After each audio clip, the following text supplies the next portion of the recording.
tal? Saludos, muy buenas noches, bienvenidos a Vía V. Saludamos a todos nuestros espectadores como cada noche en directo desde la redacción central de La Voz de Galicia. Es lunes 18 de octubre. Jacobo Piñeiro ingresaba el jueves pasado en la prisión provincial de Alhama para cumplir 58 años de prisión. La sentencia y el veredicto previo de un jurado popular rectificó la decisión adoptada en febrero del 2009 por otro jurado popular que absolvía a Piñeiro del asesinato de Isaac Pérez Triviño y de Julio Anderson, a los que había asestado 57 puñaladas. Está esta noche con nosotros en Vía V, aquí en el plató de la redacción central de La Voz, Marta Pérez, la madre de Isaac Pérez. Muy buenas noches, Marta. Buenas noches. Muchísimas gracias por atender nuestra llamada. ¿Cómo estás? Bueno, pues estoy contenta. Estoy contenta. Hombre, estaría más contenta si hubiera sido la pena de cadena perpetua. No se contempla en España, la ley no contempla esa pena, y entonces me tengo que conformar con la pena que contempla la ley. Bueno, pues si te parece, vamos a recordar los sucesos, lo que aconteció aquel año 2006, supongo que fatídico para ti, de tremendo, un mal recuerdo. Vamos a recordar unas pinceladas de lo que sucedía aquel día. Del 13 de julio de 2006, Jacobo Piñeiro asesinó a Julio Anderson e Isaac Pérez. Les asestó 57 puñaladas en el piso de los dos jóvenes en la calle Oporto de Vigo después de una noche de marcha. Pero todo había empezado un día antes. Piñeiro llegó a Vigo procedente de Cangas, donde residía, para pasar una noche de juerga. Se fue al Strong After de la ciudad olívica, donde consumió, según su declaración en el juicio, varios gramos de cocaína y cubatas de whisky. Conoce al camarero Isaac Pérez y por la tarde se va a su piso. Sigue consumiendo droga y alrededor de las 4 de la mañana, Julio Anderson, con quien vivía Isaac, se le presenta desnudo. A partir de ahí se suceden los hechos. Según Jacobo Piñeiro, intentaron violarlo. Dijo que el más de medio centenar de cuchilladas fue en defensa propia. Pero la realidad es que minutos después del asesinato, los ata, intenta borrar sus huellas y hasta se da una ducha. También se llevó en una maleta objetos de valor para simular un robo y, para culminar la escena, cierra las ventanas, abre el gas y planta 5 focos de fuego. Se fue 5 horas después de haber matado a la pareja de gays, dejando el... Bueno, esto sucedía el 12 de julio del año 2006 en Vigo, como contábamos. Marta, ¿cómo recuerdas aquel día? Horroroso, espantoso. Yo vivía con ellos, nadie dice, exceptuando los vecinos, que yo vivía en aquella casa. Lo que pasa es que yo hacía obras de caridad, pertenezco al voluntariado de Vigo, y entonces pues había muchas noches que no pasaba en casa, pues porque por necesidad de personas mayores, de una casa que se estaba viendo para mujeres desvalidas, y entonces yo ese día no me encontraba en casa. Si no, pues me imagino que me hubiera matado a mí o no hubiera pasado nada, no lo sé. No lo vamos a saber. Eso, ¿qué me habías preguntado? ¿Cómo recuerdas aquel día? Horroroso, porque me llamó Richie, un muy amigo nuestro: Marta, vente para Vigo, Marta los mataron, pero ¿qué dices? Hay fuego en la casa, pero ellos a lo mejor no están, porque como Aldani trabajaba en ese sitio que abría todo el día, pues a lo mejor no estaban en casa, pero sí que los mataron, y bueno, pues yo llegué a las 3 o 4 horas, porque entre el camino, porque eran a 60 y pico kilómetros, una carretera difícil, me llevó tiempo, la persona que me llevó iba muy nerviosa y me llevó mucho tiempo llegar. Ya cuando llegué ya no había nada en el piso, ya no me dejaron pasar, ya me quería morir. Esas fueron las primeras horas, Marta. ¿Cómo empiezan a pasar los días y cómo vas digiriendo lo que durante bastante tiempo, no sé exactamente, no sé si decirte 5 o 6 meses, yo fui una pastilla andando. A mí me llevaban, me traían, me duchaban, me acostaban, me levantaban, me animaban, intentaba mi familia, mis amigos, sacarme adelante, luchando pues, por saber. El abogado de oficio me decía que de momento que pues, era el secreto de sumario, que no podía decir nada.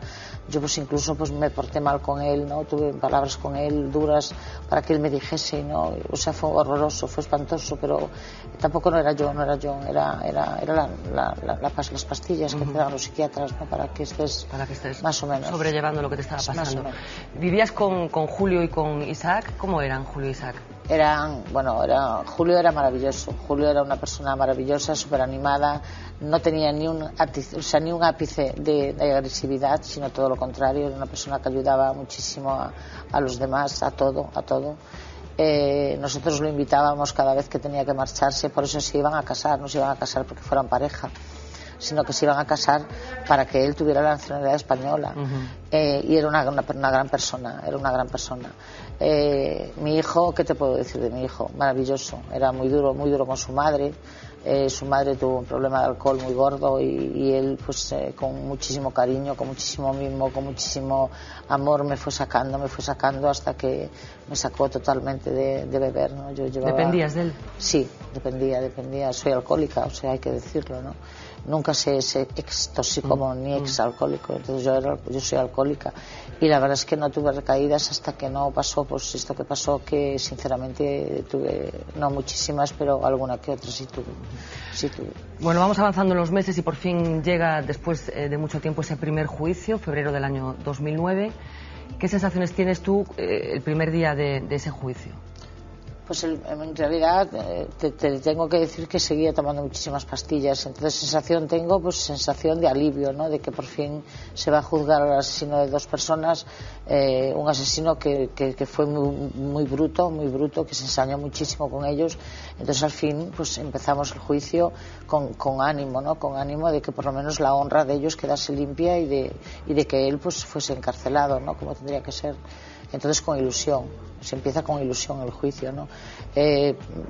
Poco a poco, pues yo no sé, yo soy un poquito bruja, a lo mejor, premonitora, que soy creyente, y entonces poco a poco vi como si, no sé, no me gustó, no sé, yo no vi la cosa no la vi muy clara. ¿Pero qué sentías? ¿Que no funcionaba bien? Es que él me miraba no, era él me miraba como retándome, como si dijésemos, ya sé que voy a salir libre o que no me van a culpar o que, no sé, yo tenía malas vibraciones. De hecho se lo decía a Claudia, que es la mujer que siempre me ha acompañado.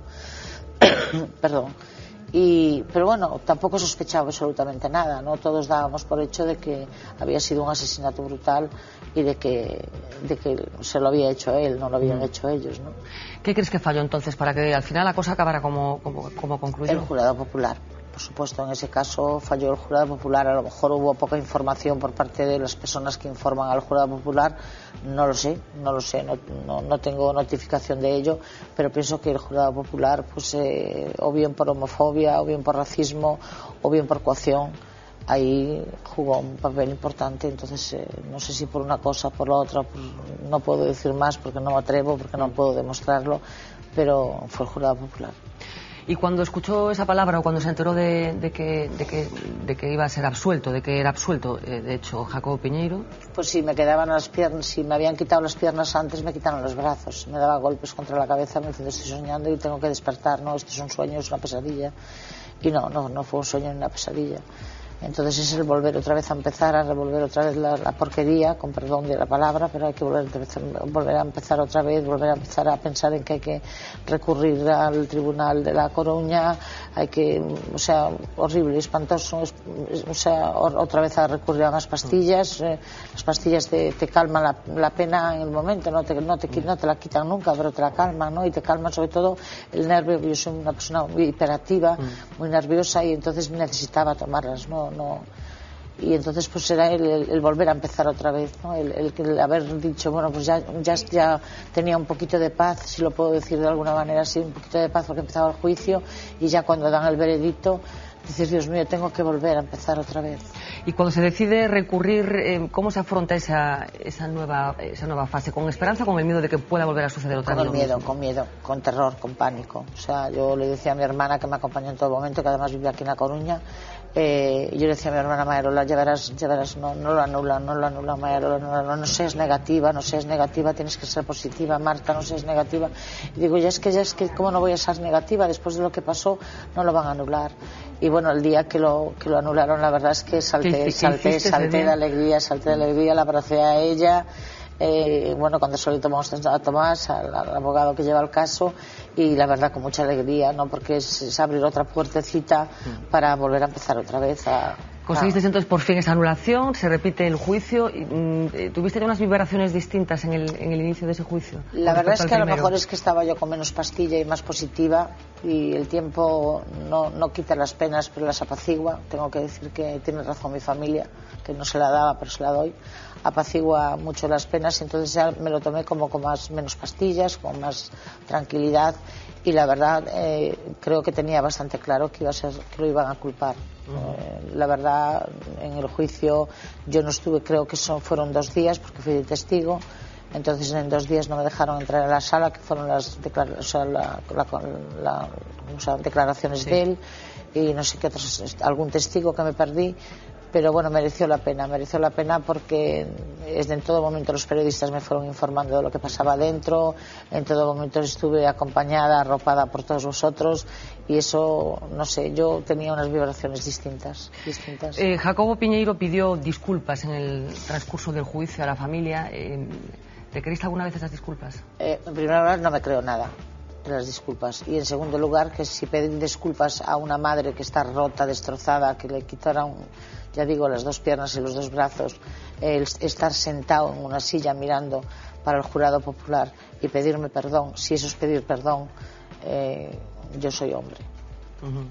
¿Por qué crees que lo hizo entonces? ¿Para influir en yo el creo jurado? que sí, o sea, él se tiraba a sensibilizar al jurado popular, ¿no? Como lo hizo anteriormente lo consiguió, esta vez no lo consiguió, o sea, no lo consiguió para nada, pero lo normal es que se levantase, se diese la vuelta y se girase hacia mí, que sabía que era la madre, porque la madre de Julio, desgraciadamente, o gracias a Dios, no tuvo que pasar por esto, porque está muerta.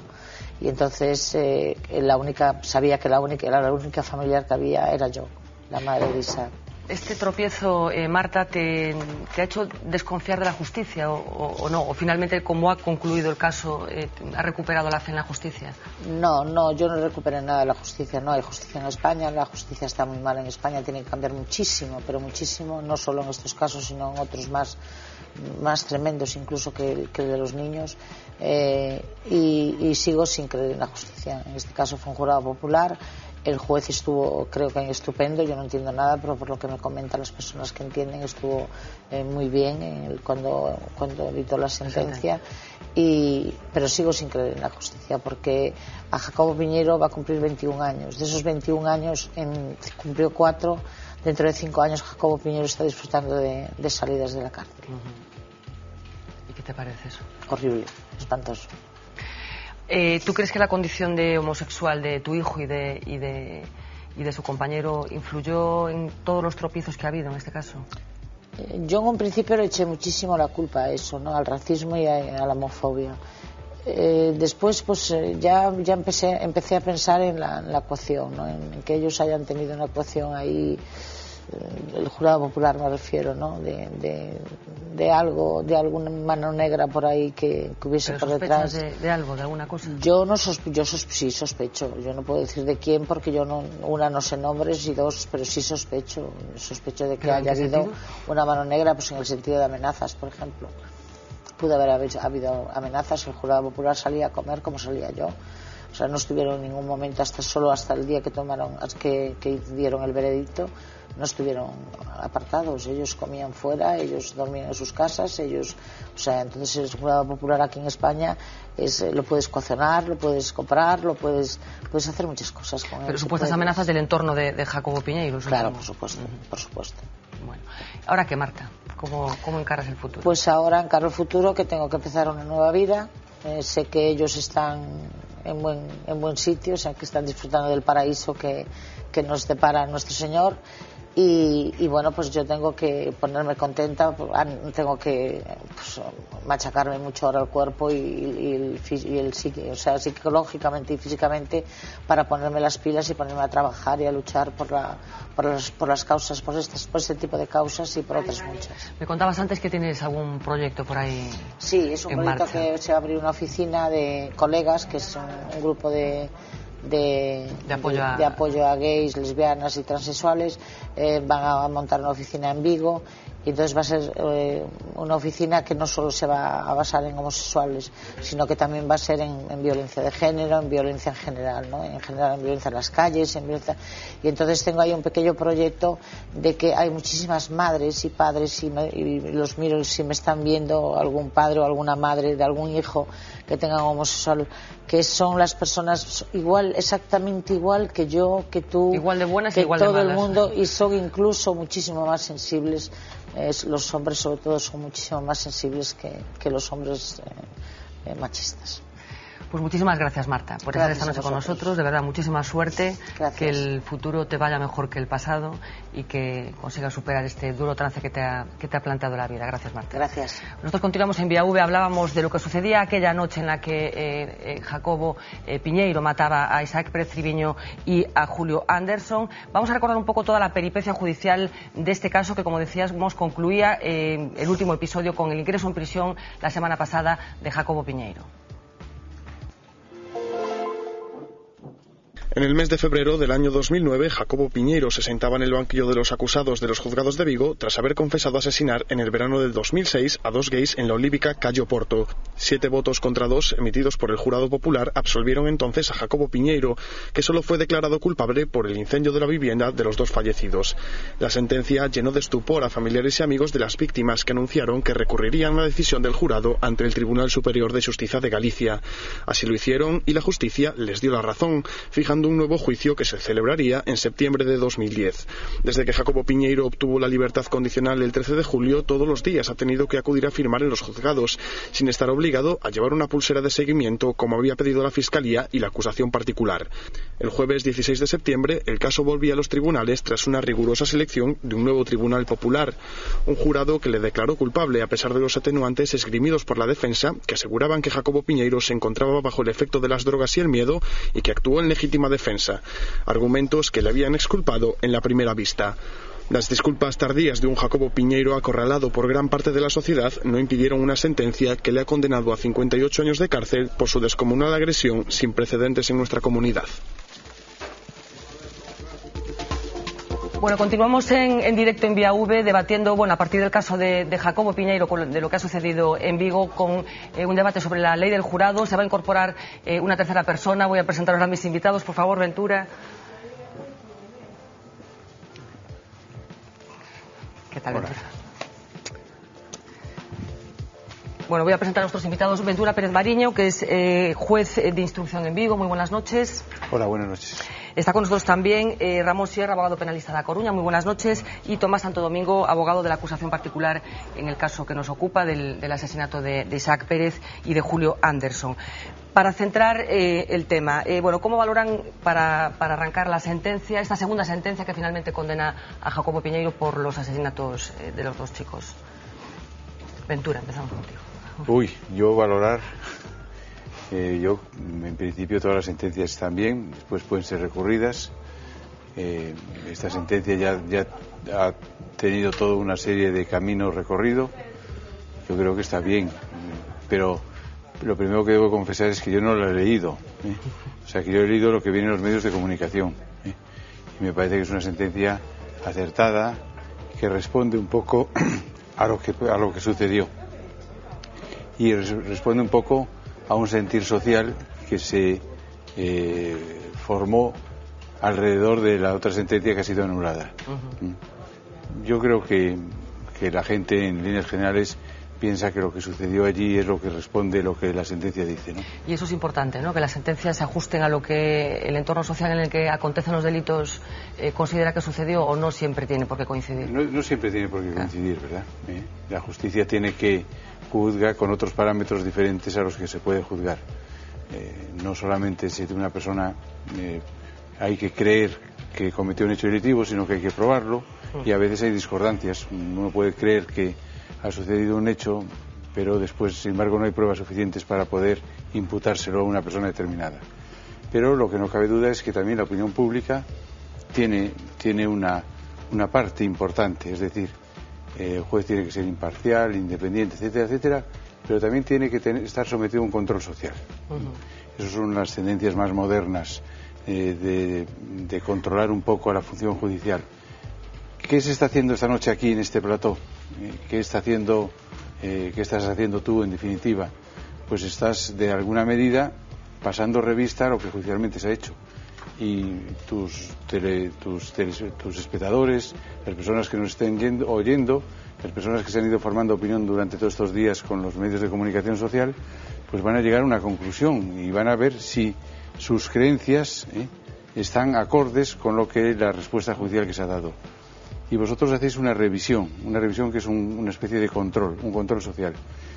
Hace unos años se puso de moda diciendo: yo no opino porque ¿Es una sentencia o está sometida a la jurisdicción? Pues no, pues se puede opinar perfectamente, con respeto, pero ¿por qué no se va a opinar? Y de hecho se opina.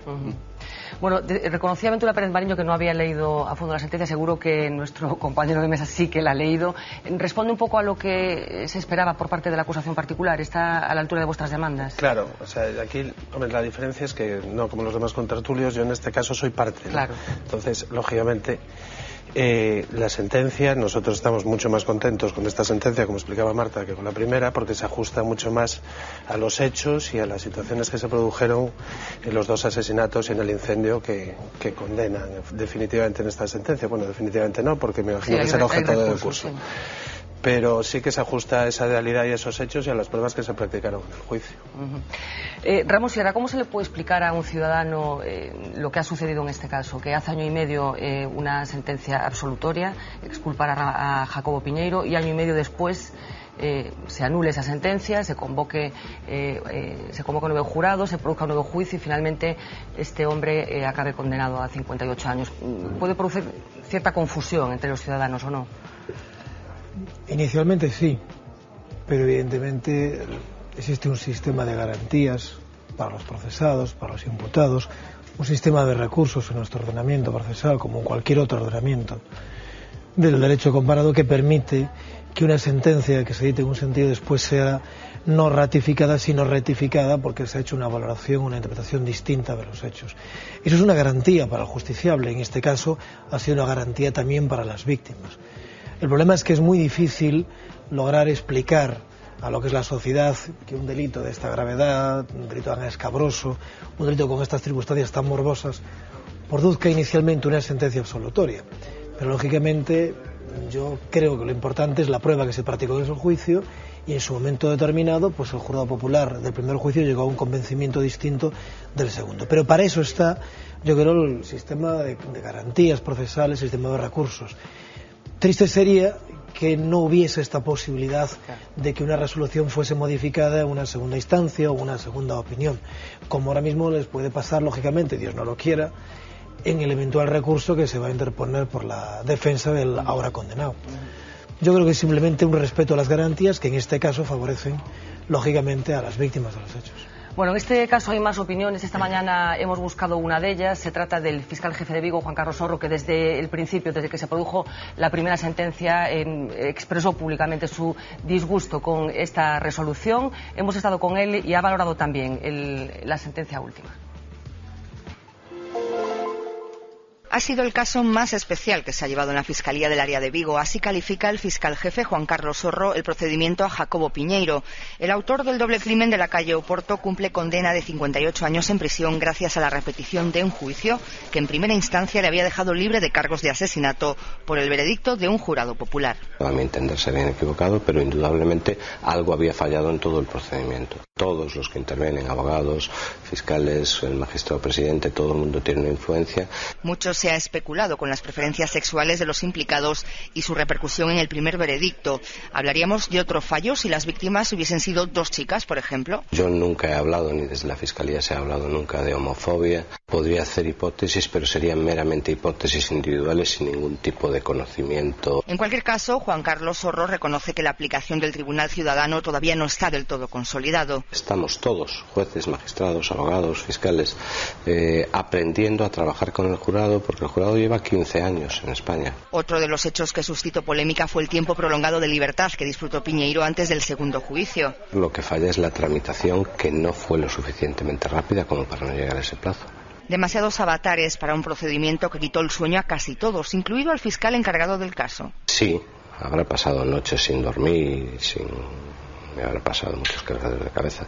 Al final se ha hecho justicia, pero queda una profunda reflexión sobre si el sistema funciona. De todo se aprende. De todo se aprende, apunta Juan Carlos Sorro. ¿Qué se puede aprender de lo que se ha hecho bien y lo que se ha hecho mal en este proceso? Se puede aprender bastantes cosas. Una es la propia virtualidad de la institución del jurado. El jurado, como acaba de decir el fiscal, el jefe de Vigo, tiene 15 años de vida y tiene una tradición no especialmente larga en el tiempo a lo largo de la historia de la jurisdicción española. ¿Por qué se establece el jurado en España? Es decir, se introduce en la Constitución. La Constitución, por el momento histórico en que se realizó, recogió todas aquellas instituciones que parecía que le daban un pedigrí democrático superior a la propia Constitución. El Ombudsman, que es el defensor del pueblo, el Consejo General del Poder Judicial como un tercer poder del Estado. Es decir, eso es una Constitución muy favorecedora de los derechos. Y había una carencia de legitimación por parte de la Judicatura en la época del franquismo, en la dictadura. De forma que se pensó que la Judicatura iba a robustecerse con una legitimación mayor si introducía una especie de aire más limpio dentro de ella misma, que era la institución del jurado. Y así se preveyó en la Constitución. Y después, por una serie de avatares, se puso en marcha en el año 95, me parece que se puso en marcha. ¿Qué ha aportado el jurado? Pues yo creo que eso es una reflexión que hay que hacer desde la tranquilidad. ¿Ha aportado, ha mejorado la jurisdicción? ¿Qué pensaría esta señora, a la que yo en estos momentos tengo enfrente, si mañana la hacen por insaculación, por sorteo, sale elegida miembro de un jurado? Pongamos que yo salgo elegido miembro de la redacción de esta televisión. Y yo diría, yo no quiero trabajar en la redacción de esta televisión. ¿Pero por qué me hace usted trabajar si no es mi profesión? ¿Y por qué se le hace trabajar a una persona que es lega en derecho? ¿Por qué se le hace trabajar en la jurisdicción? ¿Por qué tiene que enjuiciar? Bueno, esas son preguntas que hay que algún día volver a hacerse. Pero sobre todo, habría que hacer un balance, una especie de balance de qué aporta el jurado a la judicatura. Esta señora, la madre de uno de los asesinados, decía, yo no creo en la justicia. Bueno, usted no cree en los jurados, es decir, porque es los que han juzgado a su hijo, o no a su hijo, al asesinato de su hijo. ¿Y Ventura Permañón cree en los jurados? Pues yo creo que podríamos prescindir con tranquilidad de los jurados y dejarlos en todo caso para aquellos casos en los que los jueces estamos en peor condición para juzgar. Por ejemplo, si se juzga una resolución injusta de un juez, una prevaricación, pues a lo mejor para eso podrían estar, porque los jueces siempre tendremos algún elemento corporativista que nos puede privar de la suficiente independencia. Hay casos en que podría, pero tampoco pasaría nada porque no estuviese el jurado. En este momento la legitimación no le viene porque 9 personas se les ponga ahí a juzgar, y ha habido casos muy notorios. El caso de Rocío Bánico. Luego repasaremos algunos de los veredictos controvertidos. ¿Los abogados de la mesa comparten el criterio de Ventura Pérez Mariño, Tomás? Yo un poco en línea con lo que dice Ventura, o sea, yo creo que en el derecho nuestro sería una figura bastante prescindible la del jurado. Y además más a lo mejor con la mentalidad gallega, porque es que se supone que la sociedad prepara un agente para juzgar, esta agente saca una posición, hace unos estudios, estamos además hablando de cuestiones muy complejas a veces, porque el jurado se pensó como un jurado de hechos, solo para discutir de hechos, pero muchas veces, como ha sucedido en este caso, es un jurado que tiene que juzgar también derecho. Aquí buena parte de la discusión estaba en si Jacobo había actuado por legítima defensa, si había actuado por miedo insuperable. Eso estás obligando a los jurados a hacer unas apreciaciones que son más jurídicas que simplemente a lo mejor otros de otro tipo de entidad. Entonces, efectivamente yo entiendo que es una figura bastante prescindible, que aparte los tipos penales que alcanza el jurado tampoco tiene mucha lógica que se haya adoptado esos o completamente los contrarios. Puede que tenga razón Ventura, que precisamente donde los jueces estén menos preparados para juzgarse, al sitio donde puedas encajar el jurado. Pero la práctica nos lleva, por ejemplo, a saber que el delitos que desde que se juzgan por el jurado, como el allanamiento de morada, prácticamente ya no existen en la casuística jurídica española, porque nadie acusa por un allanamiento de morada, porque nadie le entra en la cabeza que tengas que convocar a nuevas personas, etcétera, etcétera, por un simple allanamiento de morada.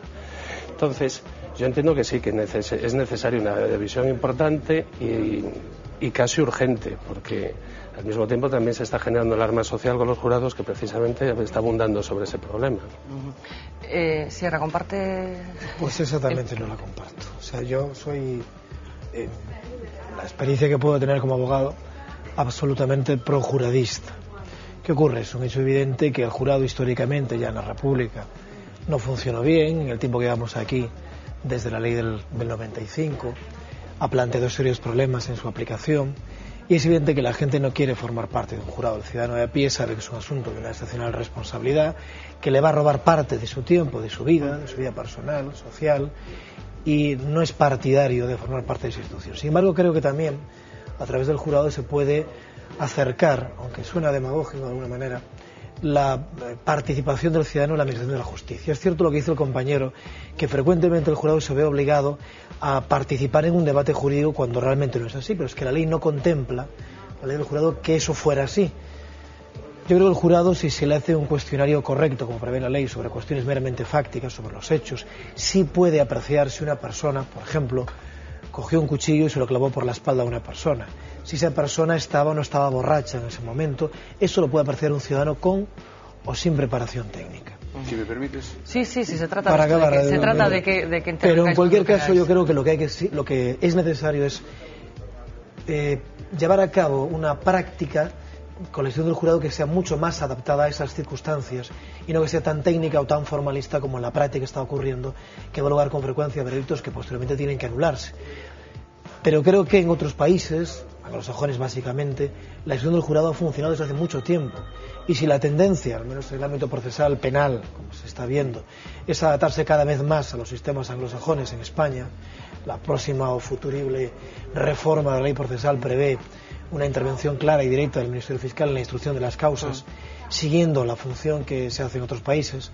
Yo creo que lo que habría que hacer es fomentar más esta institución, aquilatarla, utilizarla en determinados tipos de delitos y hacerle al jurado su labor mucho más fácil. Entonces no habría, previsiblemente, en mi opinión, los problemas de influencia, de manipulación, que un abogado, por ejemplo, un ministerio público, cualquiera de las partes procesales puede realizar con un jurado. Pero sí creo que es saludable para una institución democrática, para un Estado social, democrático, de hecho, como el nuestro, que haya un jurado, que haya personas ajenas a los jueces profesionales que no hagan la sentencia, pero sí que hagan el veredicto. Sí, yo me recordaba con esta discusión que estamos teniendo, aquello que dijo un presidente del Tribunal Constitucional. Dice, si soy culpable, que me juzgue un jurado. Si soy inocente, por favor, que me juzgue un juez profesional de carrera, porque tengo garantías de que la cosa me va a salir mejor. Pongámonos en donde antes nos quedábamos. ¿Quién forma parte del jurado? ¿Y por qué hay que formar parte de un jurado? ¿Por qué mi suegra, que es una señora bondadosa, que tiene menos de 65 años, estoy poniendo un caso hipotético, que ha tenido una vida agradable, tiene que juzgar un hecho de una muerte, de un asesinato de 2 personas? Le amarga la vida, le amarga la existencia. El jurado está pensado, además, cuando las personas no sufrían, que no habían tomado una postura antes. Pero hoy con los medios de comunicación social, antes de llegar al jurado, en un caso como este de Vigo, han tomado postura perfectamente porque han leído 200 periódicos, más desde que saben que han entrado en el sorteo para poder ser miembros de los jurados, llegan con la opinión formada. Por ejemplo, en este caso que nos ocupa hoy, algunos de los que resultaron ser miembros del jurado, cuando les preguntaron, ¿usted ha tomado opinión? Sí, ya he tomado opinión. ¿Cómo no la va a tomar si está en los medios de comunicación? Llega con una predeterminación, que puede cambiar o no. Pero en cualquier caso, ¿por qué una persona lega que no quiere ser miembro del jurado? Porque los que somos jueces de carrera hemos estudiado y nos pagan por juzgar. Pero a una persona como usted, que le ponen 7 días encerrada, sin contaminación externa, sin teléfono. Pues los ciudadanos participan en otro tipo de... Estoy pensando en las elecciones, por ejemplo, no tiene la trascendencia que tiene un juicio, ¿no? Pero pues son de las 3 o 4 sí que cosas se recurre a los ciudadanos para que participen en determinados actos que convocan a la ciudadanía, digamos. Con una diferencia, que cuando se convoca para las elecciones es un cuerpo no existente que hay que formar, no existe un cuerpo de profesionales de las elecciones, sino todos son aficionados, nombrados es profeso para un día determinado para esto, que es una función en la que todo el mundo tiene que cooperar, y el que no coopera aparte existe un tipo delictivo expresamente determinado. Pero el juzgar, que es una cosa de una trascendencia enorme, de una responsabilidad. Yo puedo contar un ejemplo. Cuando se forma un jurado nos encontramos con personas de clases sociales muy diferentes, como es lógico en el mismo. Algunas no están acostumbradas, porque realizan trabajos materiales, a hacer elementos de raciocinio y sobre todo de atención.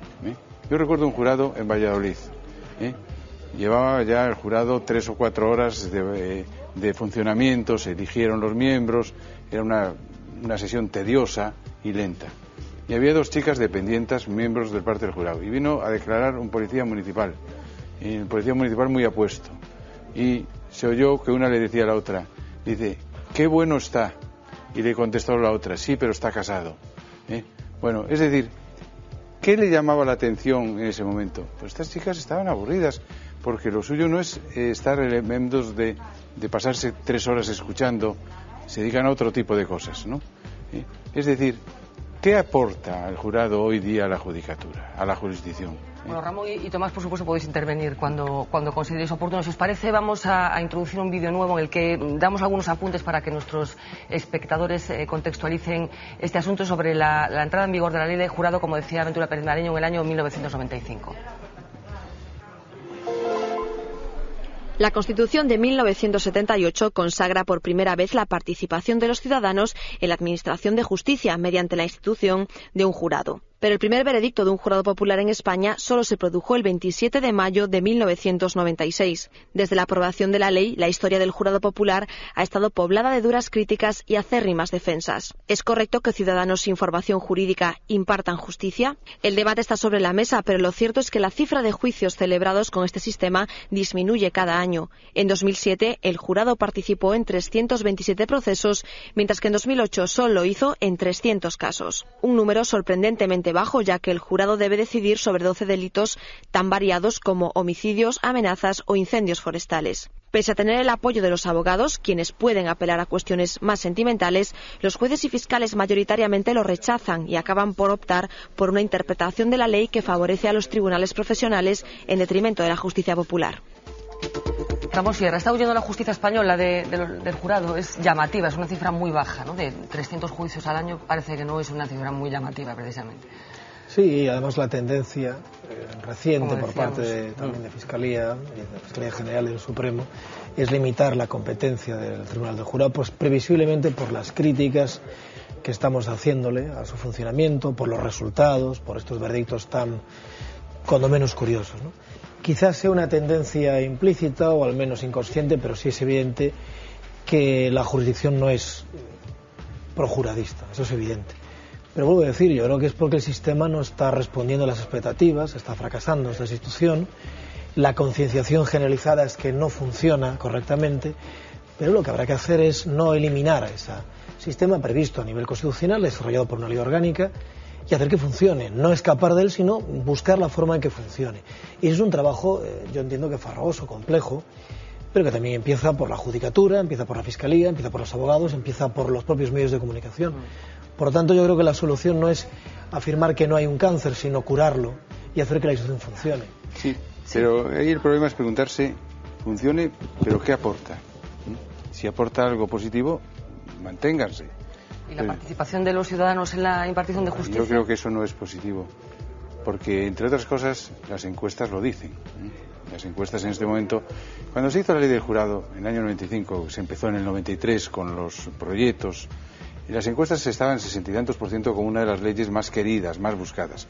Eso fue lo que terminó el gobierno que en aquel momento había, a decir, vamos a sacar una ley que va a ser muy bien recibida por la opinión pública. Hoy día las cifras de la valoración que se hace por los ciudadanos del jurado son bajísimas. Y por otra parte, han bajado porque todo el mundo se ha dado cuenta de que hay errores y la Fiscalía no quiere poner en tela de juicio los problemas. Hay casos sangrantes de veredictos del jurado, que puede ser muy influenciable además. Pero ahora hay una sentencia del Tribunal Supremo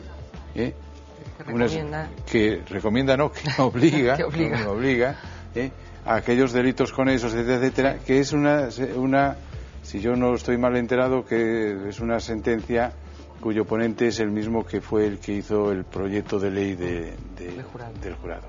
O sea, con lo cual van a aumentar los casos. ¿Eso da, por otra parte, más prisa a la justicia? Pues ya lo hemos visto. Es un procedimiento muy farragoso, muy lento, convocar a los jurados, etcétera, etcétera, lleva su tiempo, lleva bastante tiempo.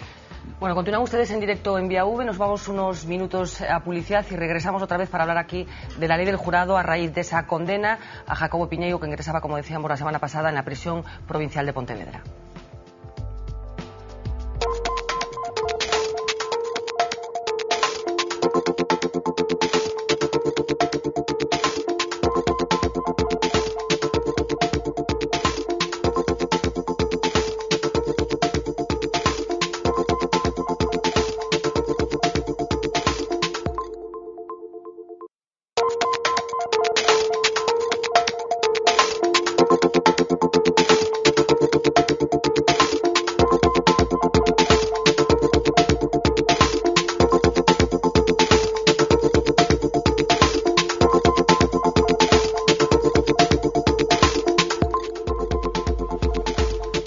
24 minutos sobre las 10 de la noche, continúan en directo en Vía V, esta noche hablando sobre la ley del jurado. Por cierto, pueden opinar sobre lo que se está comentando esta noche aquí en el plató de la redacción central de La Voz a través de los canales habituales. Saben que tienen la oportunidad de hacerlo a través de Facebook, a través de SMS y sino dejándonos un mensaje en nuestra dirección de correo electrónico. Tomás Santo Domingo, ¿se prepara un caso de una forma distinta si hay jurado o si no hay jurado? Debe prepararse completamente distinta porque quien te va a escuchar, quien va a decidir finalmente, no tiene nada que ver en un caso y en el otro. O sea, hay tratados prácticamente, o sea, el jurado se parece bastante más, si me permitís, a una representación quizá más teatral o una forma más. O sea, que os obliga a los abogados a cambiar el discurso y al fiscal a cambiar el discurso y la forma de transmitir ese discurso. Sí, porque precisamente uno de los pecados que puedes cometer con el jurado, y a lo mejor lo cometimos en el primer caso, en el caso de Jacobo, es ser muy técnicos en cuanto, tanto en sentido jurídico como en sentido incluso práctico. Por ejemplo, una pericial como las que podíamos tener en unos asesinatos tan sangrientos como fueron estos.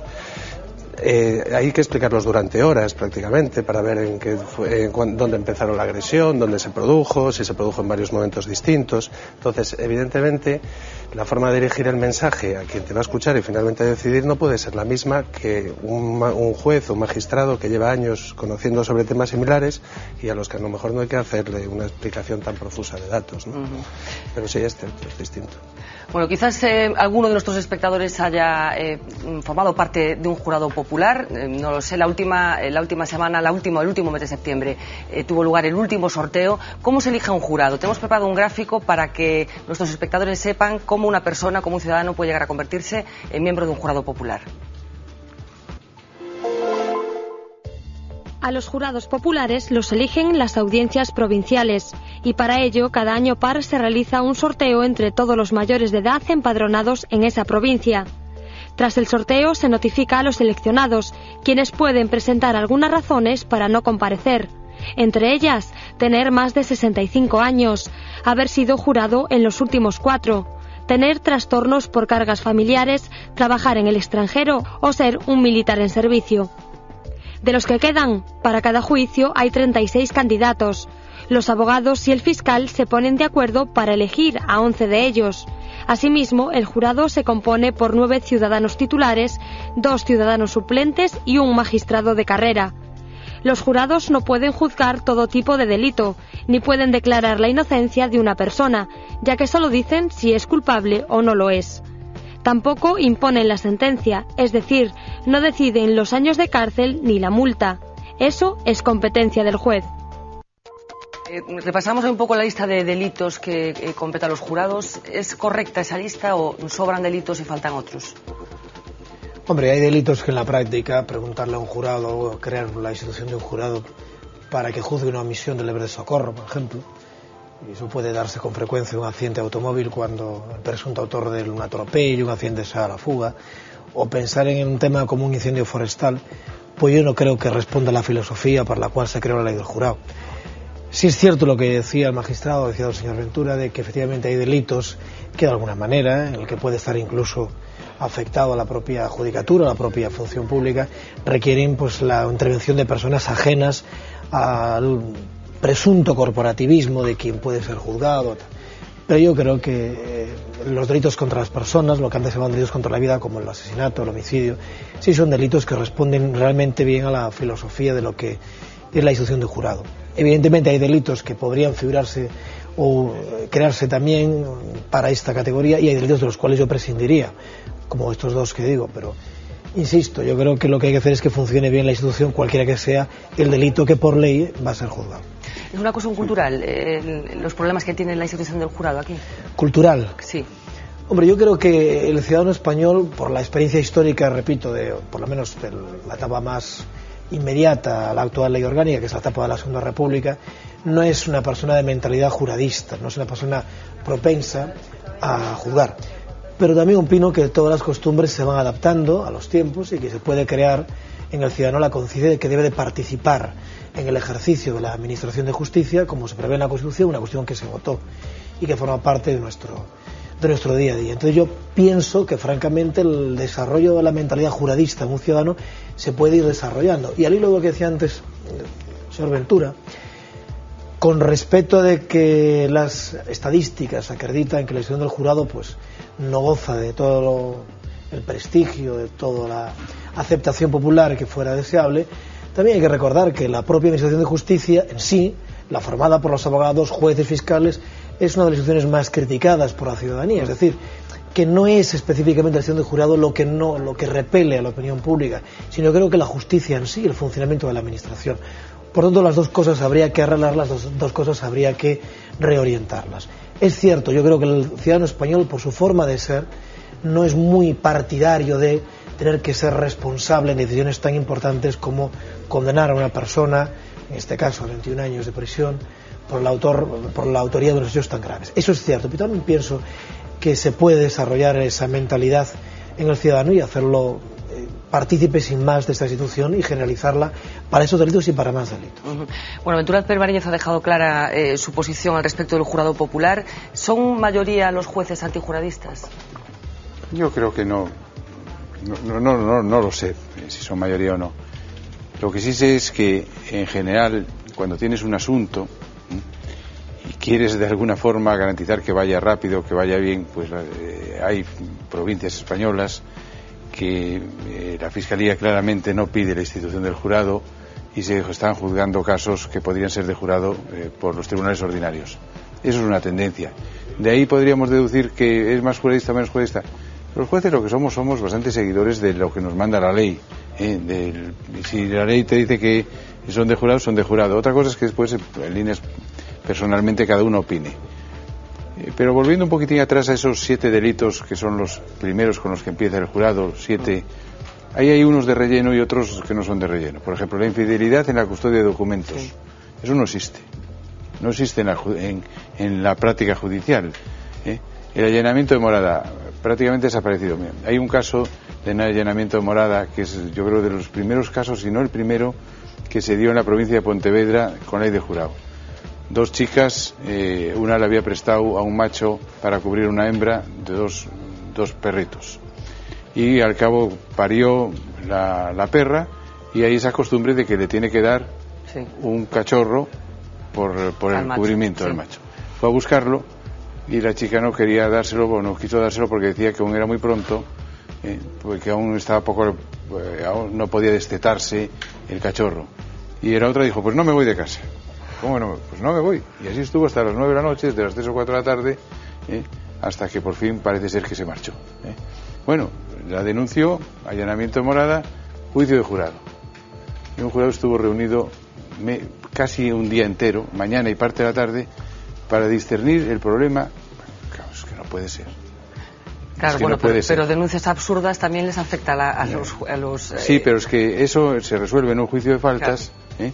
De una forma simple y sencilla, 5 minutos, 10 minutos, pero poner todo en maquinaria de lo que es el funcionamiento del jurado para un allanamiento de morada, que es un delito menor, pues es un poco desmedido, es decir, los medios que se ponen, ¿no? El jurado arrastra, es muy caro, es caro económicamente, porque arrastra poner en movimiento esas 36 personas, esos sorteos, 36 que tienen que ir el primer día, hay que pagarle dietas, hay que tenerlos en un hotel todos ellos custodiados, hay que pagarle dietas a los miembros del jurado de cada día. Bueno, una administración de justicia tiene que ponerse en marcha detrás de todo ello, es un procedimiento. Yo, sobre todo, me parece que la pregunta es muy sencilla en esto de juradismo, si juradista no, es ¿aporta? ¿Mejora? Si mejora, manténgase el jurado y auméntese.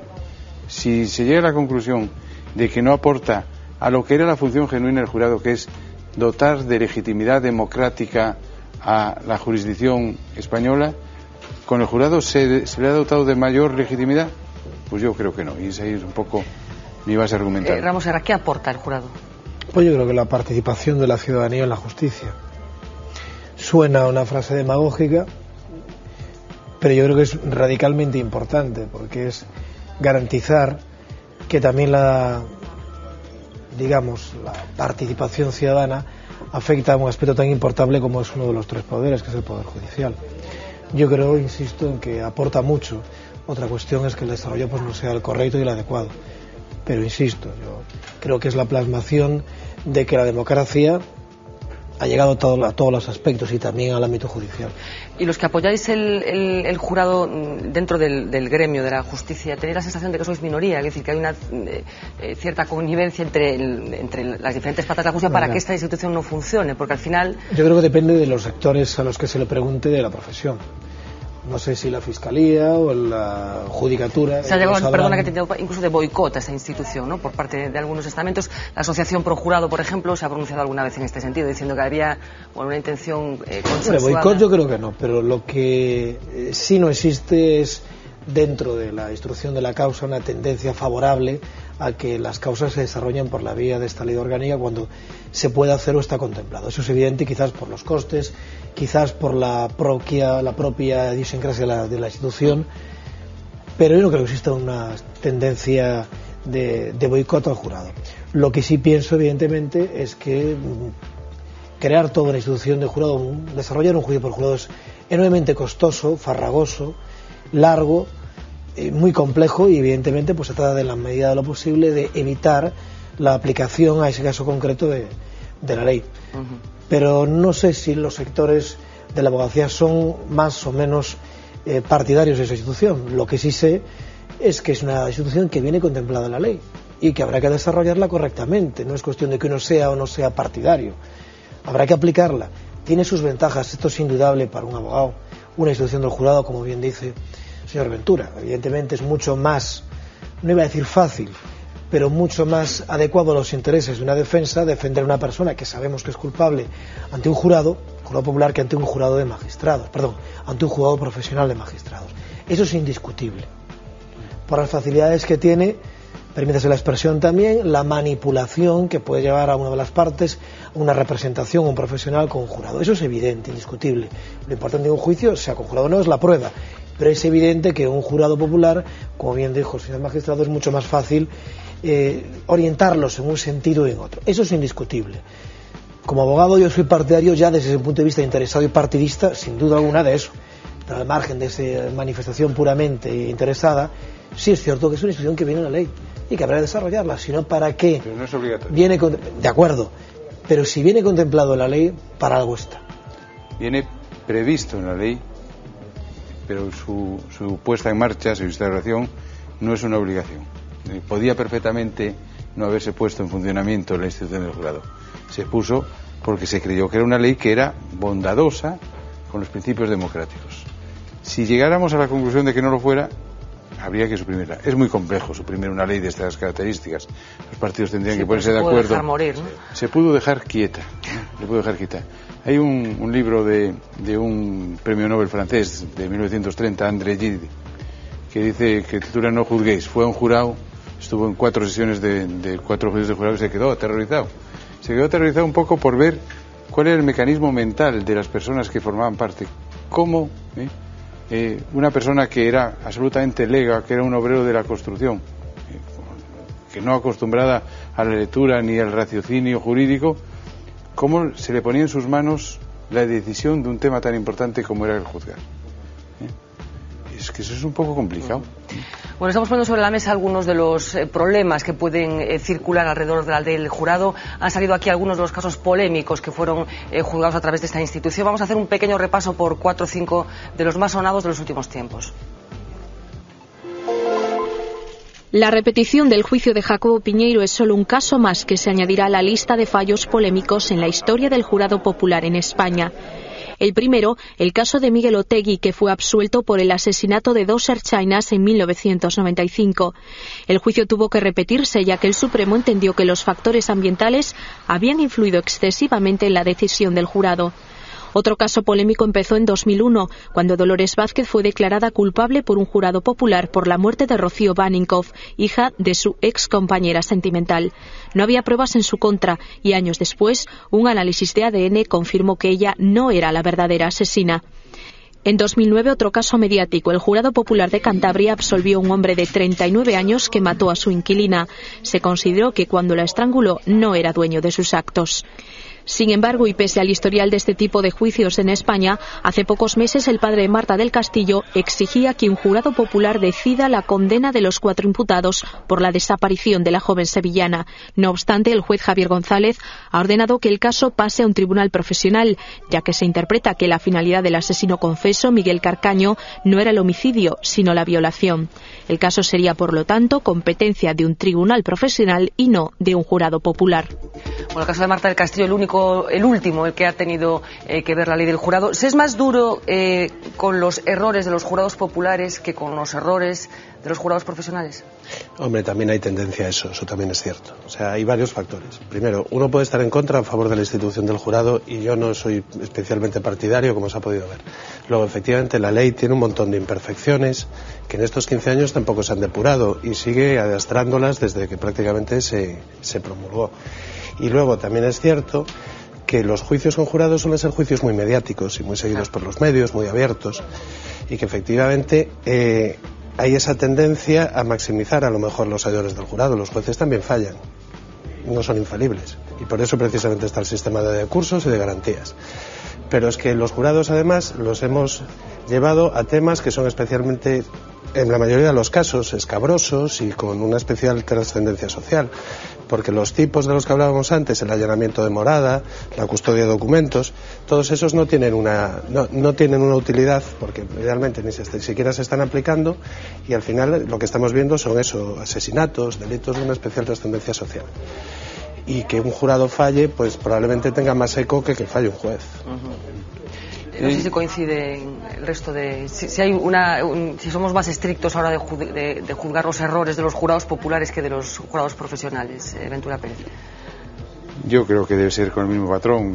Como mi compañero decía, las críticas hacia la justicia son bastante generalizadas y bastante importantes y notorias, con lo cual quiere decir que se critica evidentemente.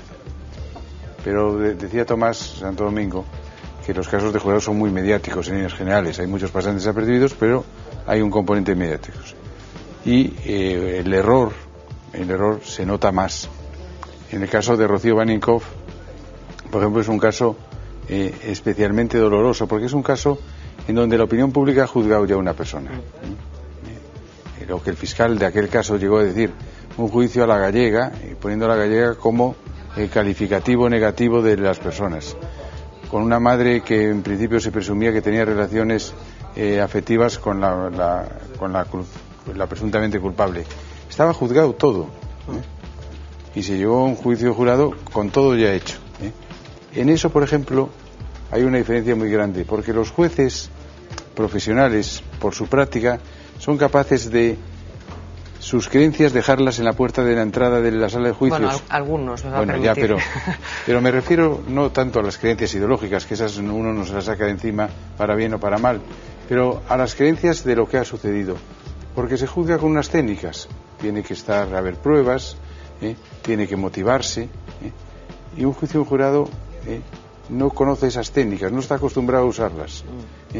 Es decir, es muy diferente que nosotros ahora nos reunamos para tomar una cerveza en un bar y opinemos, pues fulanito fue ser culpable o no ser culpable. Cuando llega a juicio, esas cosas hay que probarlas, no llega con decirlas. En cambio, un jurado popular, sus creencias vienen determinadas por puntos, como lo que decía Tomás Santo Domingo, que son puramente de representación mediática, la capacidad de convencimiento. ¿Cómo planteas tú el asunto? ¿Cómo haces con las técnicas? Los profesionales de los medios de comunicación, lo sabéis bien, desde aquel famoso discurso de Marco Antonio en la muerte de Julio César, de que es capaz de convencerles a una multitud de que está bien muerto porque era un mal personaje, para después pasar inmediatamente a convencerles de lo contrario. Pues eso tiene una técnica, que más o menos un buen profesional de la abogacía ante un jurado puede utilizar. El entrar en las creencias personales, en la pena. Por ejemplo, en este juicio que hoy nos trae aquí, el declarado culpable tiene un hijo de 1 año. Él apeló al jurado con lo de su hijo, con los sentimientos. Eso en un tribunal ordinario, los sentimientos, es más difícil de que puedan tener incidencia en el resultado. El resultado final. Bueno, lo cierto es que en general los ciudadanos no son muy amigos de participar como jurados populares. tendrá que ver esa falta de tradición de esta institución, a pesar de que efectivamente en las Cortes de Cádiz ya se instituyó, hubo 40 años coincidentes con la dictadura en la que los jurados populares dejaron de existir. Decíamos que el mes de septiembre último tuvo lugar el último sorteo que se producía en nuestra comunidad para elegir jurados. Ahí se escucharon las excusas más peregrinas para no formar parte de esta institución. Vamos a recordar algunas. Soy racista, xenófobo y machista. Es una de las excusas más directas que ha dicho uno de los candidatos a jurado popular para evitar participar en el juicio. El abanico es más amplio. Que tengo una boda, juego un partido o cuido a un familiar enfermo son algunas de las alegaciones que tienen que escuchar los abogados y el fiscal de un caso. Las hay más anecdóticas, como el de 2 monjas de clausura que se negaban a dejar el convento. Cada 2 años en Galicia se elige a 8.000 personas como candidatas para ser jurado popular. El número varía según la provincia. Se coge el censo y un ordenador hace el resto. El único requisito es el de ser mayor de edad, saber leer y escribir. Luego se hace otro sorteo en cada juicio y surgen las excusas más enrevesadas, pero hay que demostrarlas. Si usted no quiere ser jurado popular y no ha tenido ninguna notificación en los últimos días, puede respirar tranquilo. El último sorteo se hizo en septiembre y tiene validez por 2 años. De todos modos, sepa que si quiere librarse, una buena manera es la de oponerse con todas las excusas que se le ocurran. Al fiscal y a los abogados no le interesa tener a gente de morros decidiendo el futuro de un acusado. Vamos a Santo Domingo, hay excusas muy peregrinas. Bueno, creo que en este juicio un jurado fue recusado porque se quedó dormido, quiero recordar, ¿no? Sí, bueno... Se quedaba dormido reiteradamente. Al principio le hicimos las preguntas de rigor, a ver si tenía algún tipo de incompatibilidad o no podía prestar declaración como jurado, y dijo que tenía apnea de sueño, con lo cual pensábamos que no dormiría por la noche, pero que por el día estaría más o menos activo. Pero fue empezar el juicio y efectivamente el hombre se quedaba de forma manifiesta claramente dormido, ¿no? Y hubo que sustituirlo por el primer suplente. Y es verdad lo que están diciendo, las excusas, probablemente si uno no quiere ser jurado, lo mejor que puede decir es eso, que es homófobo, que es racista, que es todo lo que pueda llamar la atención para que no sea designado jurado. Eso es también otra de las previsiones del sistema, o que te puedes encontrar como sucedía también en este caso, que hay mucha gente que va a tener una opinión formada en un sentido o en el sentido contrario. O sea, analizándolo con un poco de perspectiva, también eso es cierto. Y de peregrinos excusas, efectivamente, están llenos los trámites de elección de jurados. Bueno, pues vamos a completar un poco esta lista de excusas puestas por los ciudadanos que son llamados a formar parte de un jurado popular, con una encuesta que hacíamos hoy en Santiago de Compostela, con gente que nos encontramos por la calle, a la que preguntamos si estarían dispuestos a participar en un jurado popular. Quen debe estar preparado é un xuez que para iso estudian, para iso se prepara. Unha persona que é como se me poñen a mí nun xurado popular, ou me pode dicir se un tío é un asesino, pois pode dicir, pois ten que ir á cárcel, pero pouco máis. A ver, me fiaría máis de la decisión de un juez. Sí, aunque sea de una sola persona, pero bueno, está como muchísimo más preparado. Para axudar todo o mundo está capacitado en principio, e no caso máis profesional supoño que cunha pequena orientación todo o mundo poderá desempeñar esa función. Por eso tiene que ser gente que está preparada, no es como si me llevan a mí. Llevan a mí, ¿qué digo yo? ¿Qué sé yo? Bueno, pues sí, ¿por qué no? ¿Por qué no? Sí. Porque que decida solamente una persona por todos, no. No sé, nadie se puede tomar la libertad de juzgar a otro, no sé. No, si le tocara ir de jurado, ¿usted iría o intentaría escurrir un poco el bulto? Escurriría el bulto, salvo que me multaran. Un momento no me gustaría, pero si no queda más remedio, pues tenía que ir. ¿Y usted, por ejemplo, si le tocara ir, a usted le sería un fastidio? Sí. ¿Pondría excusas? Pondría excusas, sí. Bueno, Ramón Sierra, la gente parece que no está muy dispuesta a formar parte de la institución, algo que coincide un poco con el análisis que hacía antes, ¿no? De que falta a lo mejor penetración en la sociedad o que la gente comprenda. Pero bueno, es un proceso, yo me imagino que largo, y yo creo que desde mi punto de vista deseable, pero es evidente que hoy por hoy la ciudadanía no quiere participar, yo creo que básicamente por 2 motivos: por la responsabilidad que conlleva y también porque no quiere apartarse de su propia vida, de sus quehaceres diarios, para lo que considera que le va a robar parte de su tiempo libre o de su tiempo profesional. Son 2 argumentos totalmente, yo creo que respetables, pero es lo que hay y habrá que concienciarlos en ese sentido. Reconociendo a los abogados presentes que hay dos formas diferentes de abordar un juicio, si es con jurado popular o no. ¿Los abogados están preparados para abordar un juicio con jurado popular? Esas técnicas de las que antes hablaban, ¿son conocidas, son reconocidas, se estudian en la facultad, por ejemplo? No, para nada. O sea, en las facultades de Derecho ni se estudia oratoria, ni se estudia dialéctica, ni nada de eso. Lo que ocurre es que un juicio sigue siendo con jurado, un tribunal profesional, tiene su base, su centro de gravedad en la prueba. La prueba, lo que va a ver el jurado popular o el tribunal profesional, es lo que va a determinar el contenido del veredicto, del fallo, de la sentencia. Es cierto que hay técnicas, evidentemente, cuando se dirige, como bien dice Tomás, ante una serie de personas que son legas en derecho, de orientarlas a una determinada valoración o interpretación de la prueba que se practica ante ellos. Eso es evidente, eso es cierto. Pero eso no se estudia. Yo creo que forma parte, lamentablemente, no está en plan de estudios, ni en el que había en mi época, ni que hay en la actualidad de las facultades de Derecho. Pero yo creo que eso es una cuestión de adaptación del profesional a esa rama del derecho, en este caso al ámbito del derecho penal, y es fruto pues de trabajo, de estudio, de ciertas dotes que se pueden cultivar, pero no hay un sitio, no hay una facultad, no hay unos estudios que permitan adaptar el profesional, el abogado, a un tribunal popular. No, el ser capaz de dominar el arte de la oratoria y convencer es un tema complejo. Es un tema complejo que evidentemente no se estudia porque no estamos en una facultad de arte dramático, ¿no?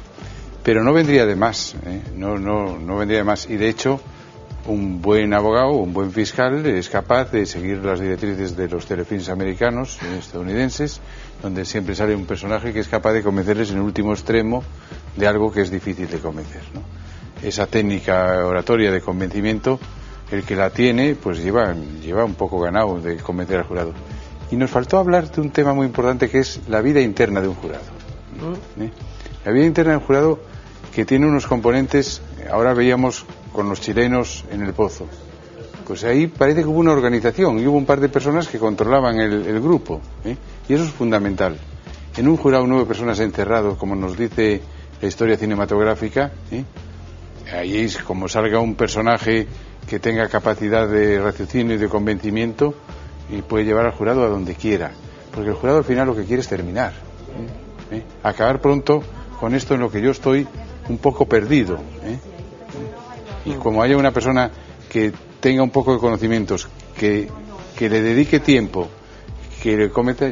Hay un caso de una persona cuyos restos se encontraron en el puente Ran del Torres, y los dos que lo habían en el jurado estaba una persona, voy a decir, de un país nacionalizado español, de un país extranjero, que todo el mundo puede hacer la interpretación que quiera. Movió el jurado de arriba abajo y logró la solución de los dos que iban por lo menos acusados como asesinatos. Decía la policía al final: 2 asesinos nos quedan sueltos. ¡Qué barbaridad! Bueno, pues ese jurado lo había movido una persona con capacidad. Y por no hablar también incluso de cómo se procesa. Yo pienso estos días en el primer jurado del primer juicio a Jacobo Piñeiro, esos ciudadanos que decidieron absolver a esta persona y que hoy saben que esta persona ha sido condenada a los años que ha sido condenada, ¿no? Supongo que digerir esa información también tiene que ser... Debe ser complicado, difícil. Y además las repercusiones que hubo... Hombre, vamos a ver, fue un fallo completamente impensable en su momento, sí, ¿no? Y de hecho los medios de comunicación también actuaron en función de que nadie contaba con semejante solución jurídica.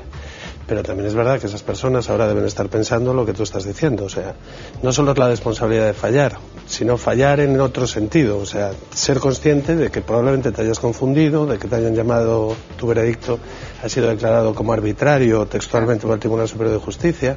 O sea, todas las responsabilidades pueden conllevar problemas.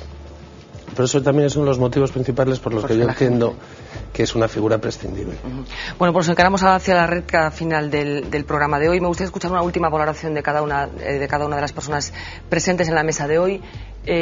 Tomás, ¿qué futuro le vemos a la institución del jurado? Bueno, el futuro pues va a depender mucho, yo creo que de los próximos años directos e inmediatos acerca de estas nuevas interpretaciones sobre la aplicabilidad o no de la ley orgánica del Tribunal del Jurado del 95.